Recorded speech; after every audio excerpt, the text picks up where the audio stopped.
CM Pawan Kalyan నియోజకవర్గం పిఠాపురంలో protocol రగడ కూటమిలో మరొకసారి విభేదాలను తెర మీదకు తీసుకొస్తున్నట్టుగా కనపడుతోంది. పిఠాపురంలో పారిశుద్ధ్య కార్మికులకు స్వచ్ఛాంధ్ర కార్పొరేషన్ శిక్షణ సందర్భంగా ఆ ఫ్లెక్సీలో సీఎం చంద్రబాబు ఫోటో చాలా చిన్నగా ఉండడంపై టీడీపీ నేత వర్మ అభ్యంతరం వ్యక్తం చేశారు. మున్సిపల్ అధికారుల తీరు మీద వర్మ చాలా సీరియస్ అయ్యారు. చంద్రబాబును అవమానించారు అంటూ వర్మ చెప్తున్నారు.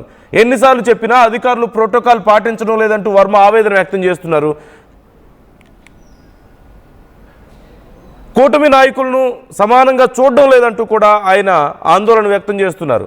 అయితే తీవ్ర ఆగ్రహంతో శిక్షణ కార్యక్రమం మధ్యలో నుంచే వర్మ వెళ్ళిపోయారు. ఈ నేపథ్యంలో అక్కడ కొంత గందరగోళం ఏర్పడినట్లుగా కనపడుతోంది. ఆ శిక్షణ కార్యక్రమం సందర్భంగా అక్కడ ఏర్పాటు చేసినటువంటి ఫొటోస్లో పవన్ కళ్యాణ్ ఫోటో పెద్దగా ఉండి చంద్రబాబు ఫోటో చిన్నగా ఉంది. ప్రోటోకాల్ ప్రకారం మీరు అలా ఎలా వేస్తారు?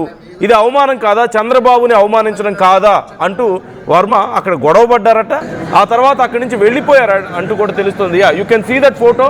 నేను మీకు స్క్రీన్ మీద కూడా చూపించే ప్రయత్నం చేస్తున్నాను. ఈజీఆర్ show me that photo one. అదిగో మీరు చూస్తున్నారు శానిటైజేషన్ వర్కర్స్కి అక్కడ training program, capacity building training program to sanitation workers